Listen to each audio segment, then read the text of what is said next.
आरक्षणाची तरतूद डावलून अहिल्यानगर मध्यवर्ती जिल्हा सहकारी बँकेत होत असलेल्या भरतीला विरोध दर्शवण्यासाठी सोमवार दिनांक 3 मार्च पासून जिल्हा बँकेसमोर वंचित बहुजन आघाडीच्या वतीने बेमुदत धरणे आंदोलनास प्रारंभ करण्यात आले। आंदोलकांनी जोरदार निदर्शने करून बँकेत आरक्षण डावलून होत असलेल्या भरतीच्या निषेधार्ह बोंबा मारल्या। या आंदोलनात वंचित बहुजन आघाडीचे केंद्रीय सदस्य किसन चव्हाण, राज्य प्रवक्ते ॲड. अरुण जाधव, राज्य प्रवक्ते उत्कर्ष रुपवते, जिल्हाध्यक्ष योगेश साठे, अनिल जाधव, संतोष चोळके, शहराध्यक्ष अनिफ शेख, प्यारेलाल शेख, सुधीर ठोंबे, देवीदास भालेराव, प्रसाद भिवसने, मारुती पाटोळे, पोपट शेटे, युवा जिल्हाध्यक्ष सोमनाथ भैलुमे, संजय शेलार, महेश पवार, पोपट सरोदे, ॲडव्होकेट योगेश गुंजाळ, राजू भिंगारदेवे, लता भांड, अनिता जगदने, पी.के. गवारे, साळवे मॅडम, विठ्ठल माळी, विलास माळी, चंद्रकांत नेटके, प्रवीण ओरे, किरण पाटोळे आदीसह जिल्ह्यातील पदाधिकारी व कार्यकर्ते मोठ्या संख्येने सहभागी झाले होते। जिल्हा सहकारी बँकेच्या जाहीर झालेल्या भरतीमध्ये विविध समाज घटकांच्या आरक्षणाची तरतुदी अंमलबजावणी होणे आवश्यक आहे।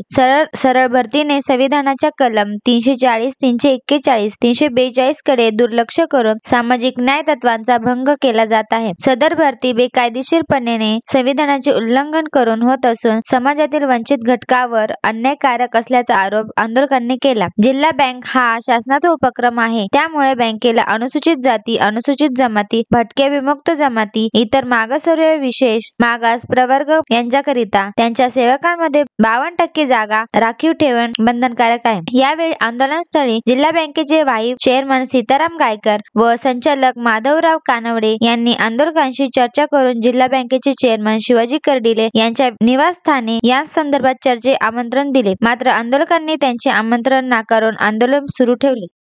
नमस्कार, अहिल्यानगर म्हणजेच अहमदनगर डिस्ट्रिक्ट कोऑपरेटिव्ह बँक जी सहकारी बँक आहे जिल्ह्याची, त्याची नुकतीच नोकर भरती जाहीर झाली आणि गेले 6-7 महिन्यांपासून हा विषय सातत्याने समाज माध्यमांमध्ये, मीडियामध्ये आम्ही उचलून धरत आहोत की जी 700-750 जागांची नोकर भरती जाहीर झालेली आहे ती सरळ सेवा नोकर भरती असली तरी आधीपासून बँकेच्या सगळ्या नियमांमध्ये आरक्षणाची तरतूद होती, पण यावेळेस जी नोकर भरती जाहीर झाली त्याच्यामध्ये आरक्षणाची तरतूद पूर्णपणे काढली गेलेली आहे। ती का काढली गेली? शासनाचे तसे काही निर्देश आले आहेत का, की संचालकांच्या सगळ्या बैठकांमध्ये काही निर्णय झालेले आहेत का? आम्ही वारंवार विचार करून सुद्धा आम्हाला कुठलाही त्याच्यामध्ये शाश्वत असं उत्तर मिळालेलं नाही। वंचित बहुजन आघाडीच्या माध्यमातून ऑक्टोबर महिन्यामध्ये पहिल्यांदा आम्ही एक पत्र दिलं, त्यानंतर आम्ही जिल्ह्याचे पालकमंत्री म्हणजे विखे साहेबांना जानेवारीमध्ये भेटलो। सातत्याने पत्रव्यवहार आम्ही या सगळ्या डिपार्टमेंटशी करत आहोत। मी स्वतः वैयक्तिक कमिशनर जे आहेत सहकार खात्याचे आणि सेक्रेटरी यांनाही ईमेल केलेला आहे, पण त्यालाही कुठलंही उत्तर आलेलं नाही।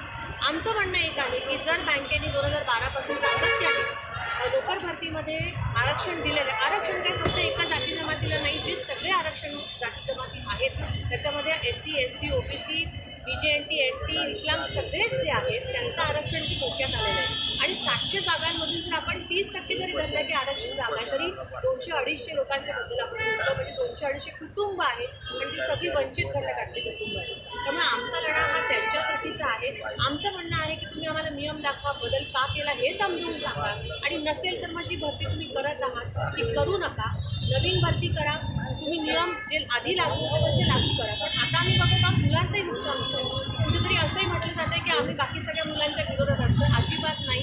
कारण जर आता आपण बघत आहोत की मराठा आरक्षणाचा लढा सुरू आहे, त्या जर खरंच OBCतून आरक्षण दिलं गेलं किंवा इतर आरक्षण दिलं गेलं तर मराठा समाजाचं पण नुकसान याच्यातून होणार आहे। त्यामुळे सगळ्याच वंचित घटकांचं नुकसान या प्रक्रियेत होत आहे। तर माझी पुन्हा एकदा आवाहन राहणार आहे की जिल्हा बँकेने ही जी भरती आहे ती त्वरित थांबवावी आणि आरक्षण लागू करून ती भरती पुन्हा एकदा सुरू करावी।